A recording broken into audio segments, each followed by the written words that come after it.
Our people are going to Mecca.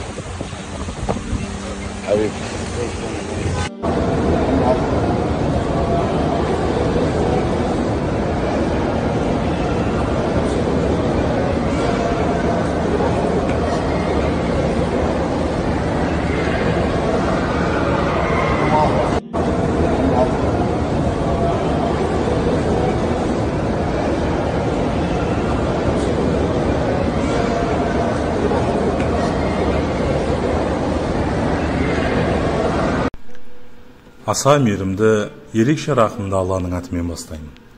Адамзаттың асылы Мұхаммедке, оның отбасы мен барша сахабаларына салауат пен сәлемдер болғай. Бүгінгі біздің тақырыбымыз қажылық пен умраның айырмашылығы. Үлкен қажылық исламдағы 5 парыздың бірі. Қажылық ақыл-есі дұрыс, балиғатқа толған, қаражаты жеткілікті, қажылық амалдарын атқаруға денсаулығы жарайтын азат мұсылманға өмірінде бір рет орындау парыз. Қаражаты жеткіліксіз адам қажылыққа бармаған үшін күнәһар болмайды. Қажылық парыз. Оның жолына шамасы келген кісіге Алла үшін Қағбаны зиярат ету, қажылық жасау керек. Ал кім қарсы келсе, Алла барлық әлемнен бай. Әл-Имран сүресінің 97-ші аятында. Бірде ардақты пайғамбарымыз Алланың оған игілігімен сәлем болсын: «Уа жамағат, Алла тағала сендерге қажылық жасауды парыз етті. Қажылық жасаңдар» деді. Сонда сахабалардың бірі: «Бізге жыл сайын қажылық жасау парыз ба?» дегенде Алла елшісі: «Егер я дегенде сендерге жыл сайын қажылық жасау парыз болар еді, бірақ оған шамаларың жетпес еді» деді. Яғни қажылықты жыл сайын емес, бір рет жасауға жеткілікті екенін ұқтырды. Алайда біреулер көп жасағысы келсе, шектеу жоқ. Қажылық сөздікте қасиетті орындарды зиярат ету деген мағынаны береді. Ал діни терминологияда Арафат тауына ғибадат ниетімен бір уақыт тұру, одан соң шарттарына сай тауап ету арқылы Қағбаға зиярат жасау дегенді білдіреді. Ал умра сүннет, яғни сүйікті пайғамбарымыз, Алланың оған игілігімен сәлем болсын, жасаған амалы.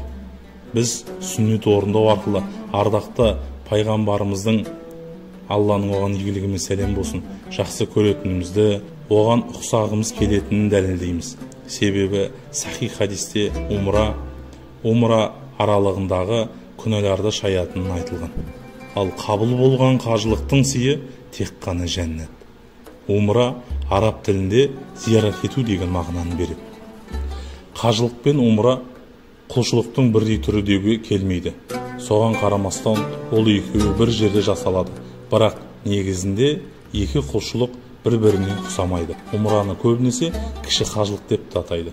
Бұл жердегі мақсат парыз болған қажылықтың маңызы мен мәнін көрсету.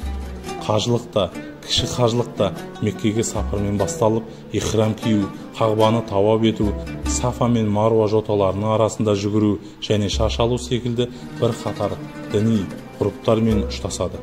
Алайда бұл екі құлшылықтың ұқсастықтары осы амалдармен аяқталады. Қосымша рәсімдерге тоқталсақ, жоғарыда аталған рәсімдерді кіші қажылықпен қатар үлкен қажылық уақытында да жасайды. Дегенмен тек үлкен қажылық кезінде ғана жасалатын рәсімдер де бар. Мәселен, Мина жазығында бірнеше күн қалу, Муздалифада түнеу, Арафа тауында тұру, ал кіші қажылықта орындауы тиіс рәсімдер бірнеше сағат ішінде аяқталады. Сондықтан умраны кіші қажылық деп атаған, ал қажылықтың рәсімдерін толық атқаруға кем дегенде 4 күн 3 түн өтеді.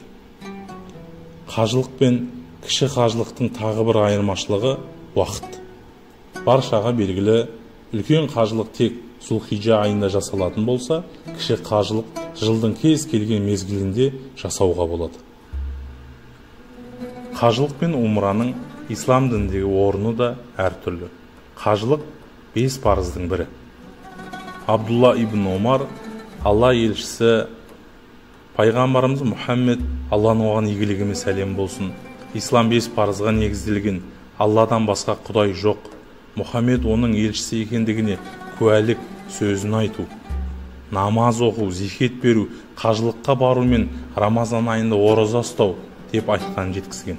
Ендеше мұсылман ғалымдарының көзқарасы бойынша мүмкіндігі бар әрбір мұсылманға өмірінде бір мәрте қажылық жасау міндеттелген. Ал умраға келер болсақ, оны орындау парыз болып табылмайды. Дегенмен сүннет амалының қатарына жатады.